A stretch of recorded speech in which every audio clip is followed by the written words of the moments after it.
بسم اللہ الرحمن الرحیم الحمد للہ رب العالمین والصلاة والسلام علی سید الانبیاء والمرسلین وعلی آلہ واصحابہ اجمعین اما بعد۔ حاضرین کرام، فقہ اینڈ سنہ چینل میں آپ کو خوش آمدید کہتے ہیں۔ الحمدللہ ہم نے پچھلے لیکچر میں علم جرح و تعدیل کا تعارف اور اس کی علمی اہمیت کو بیان کیا تھا۔ انشاءاللہ تعالی ہم اس موضوع کا درس پیش کرتے ہیں۔ آج کا لیکچر اور درس کتاب کے متعلق ہے جو ہم پڑھ رہے ہیں، اصول جرح و تعدیل۔ آج کے اس لیکچر میں کتاب کا تعارف اور اس کو لکھنے کی بات جو ہے وہ بیان کی جائے۔ آغاز ہم کریں گے کلمۃ المجلس۔ اس کتاب کو لکھنے کے لیے جن احباب نے کوشش و کاوش کی، ضرورت پیش آئی، اس کے متعلق یہ کلمۃ المجلس مقدمہ ہے، مقصد یہاں پر اس کتاب کا بیان کیا جائے گا۔ بسم اللہ الرحمن الرحیم، حامدا و مسلیا و مسلما۔ جرح و تعدیل سے راوی کے متعلق یہ فیصلہ ہوتا ہے کہ اس کی روایت قابل قبول ہے یا نہیں۔ پھر راوی اور روایت کا درجہ کیا ہے؟ اس کے لیے راوی کے جملہ حالات سے آگاہی لازم ہوتی ہے، اور کبھی یہ بھی دیکھا جاتا ہے کہ ایک شیخ سے کسی نے کوئی حدیث روایت کی ہے تو اس شیخ کے دیگر تلامذہ سے وہ حدیث مروی ہے یا نہیں۔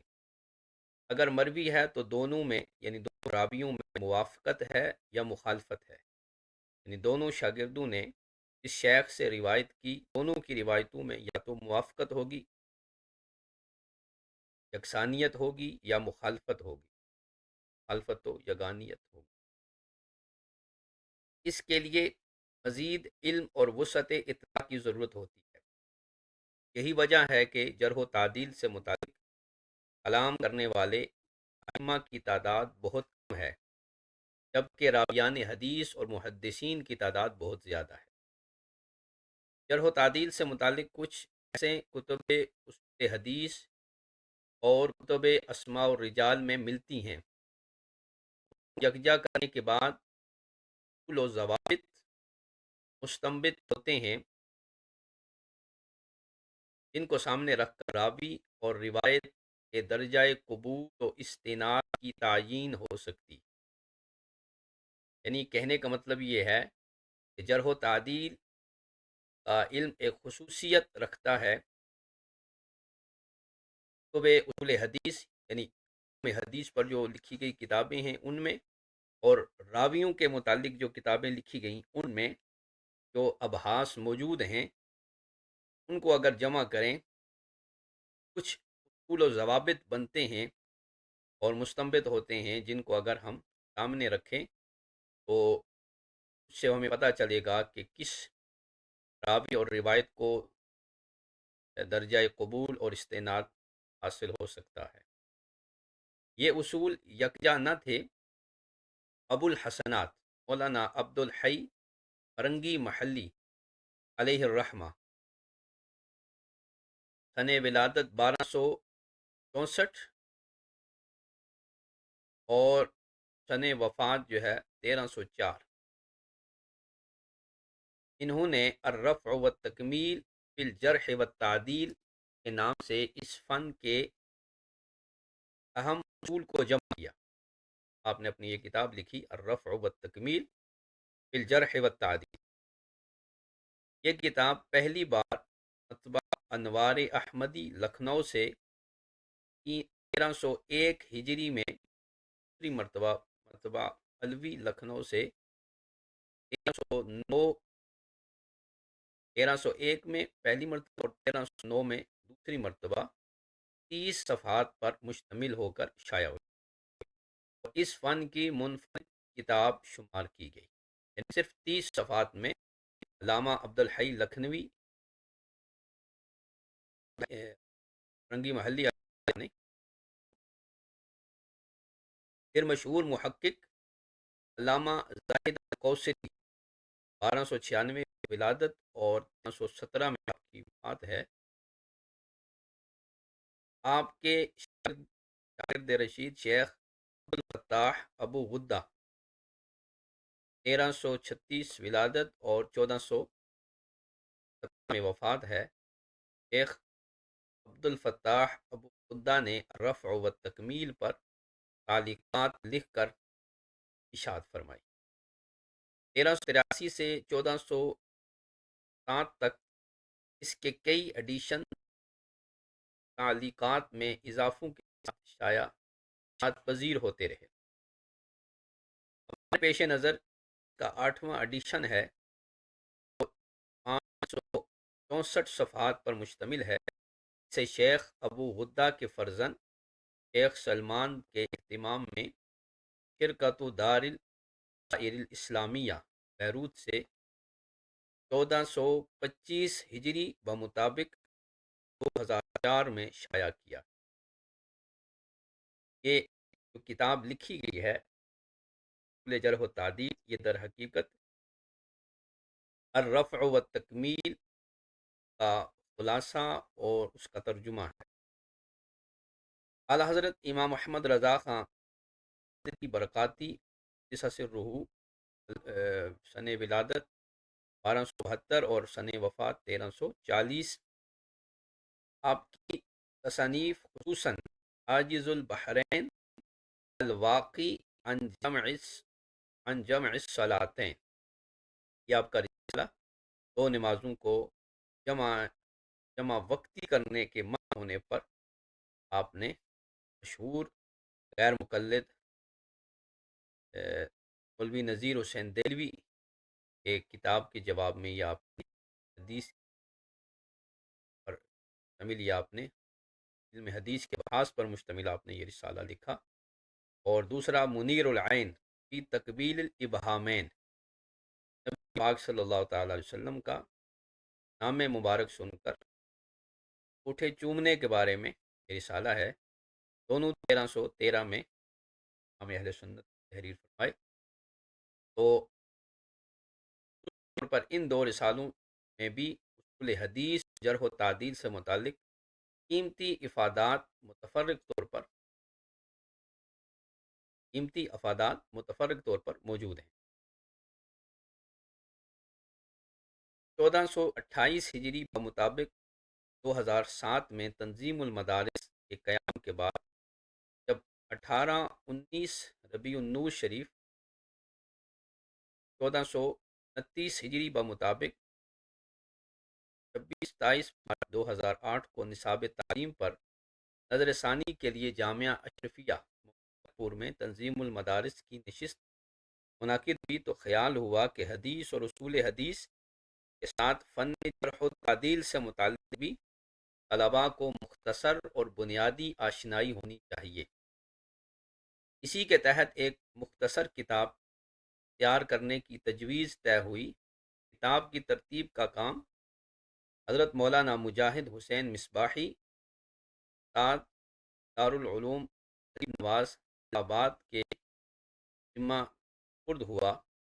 موصوف لائق و فائق مدرس ہونے کے ساتھ شہرت یافتہ خطیب بھی ہیں، اس لیے چند سال بعد انہوں نے اپنی عدیم الفرصتی کا عذر پیش کر کے اس کام سے دائمی رخصت حاصل کر اللہ کرے ان کی سنجیدہ، مدلل، فکر انگیز اور مقبول خاص و عام تقریر کا سلسلہ طالبان خیر کے لیے سدا منفعت بخش رہے۔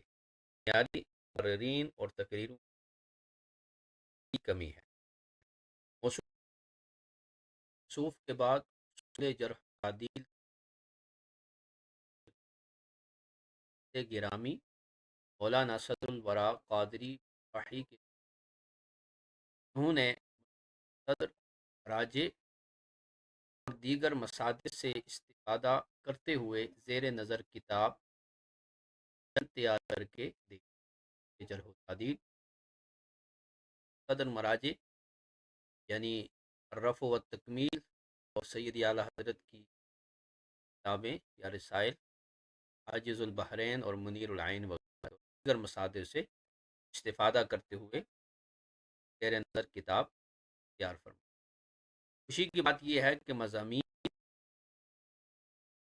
مضامین الرفع و تکمیل کے احاطے کے ساتھ مضامین الرفع و تکمیل کے احاطے کے ساتھ امام احمد رضا قدس سرہ کے افادات کا بھی خاصا حصہ شامل کتاب ہو گیا ہے۔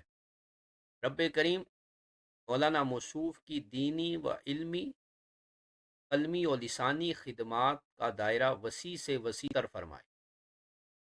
کتاب اردو میں مرتب کی گئی تاکہ طلباء کے ساتھ ساتھ دیگر شائقین فن بھی بآسانی استفادہ کر سکیں۔ ہو سکتا ہے موصوف جلد ہی اسے عربی کا جامہ بھی پہنا دیں، یعنی اسے عربی زبان میں ٹرانسلیٹ کر دیں، اس لیے کہ یہ ان کے لیے کوئی مشکل کام نہیں بلکہ اردو ترتیب کی بنسبت آسان ہے۔ عربی عربی زبان میں اس کو ترجمہ یعنی اس کو ٹرانسلیٹ کرنے کے بعد عرب اہل ذوق بھی اس مختصر سے مستفید ہو سکیں۔ مجلس برکات اور تنظیم المدارس کے لیے یہ مسرت کا موقع ہے کہ ایک اہم فن کی کتاب پیشکش بغیر طول ممل و اختصار مخل کے ارباب ذوق اور تشنگان علم کی ضیافت کا ذریعہ بنتی ہے۔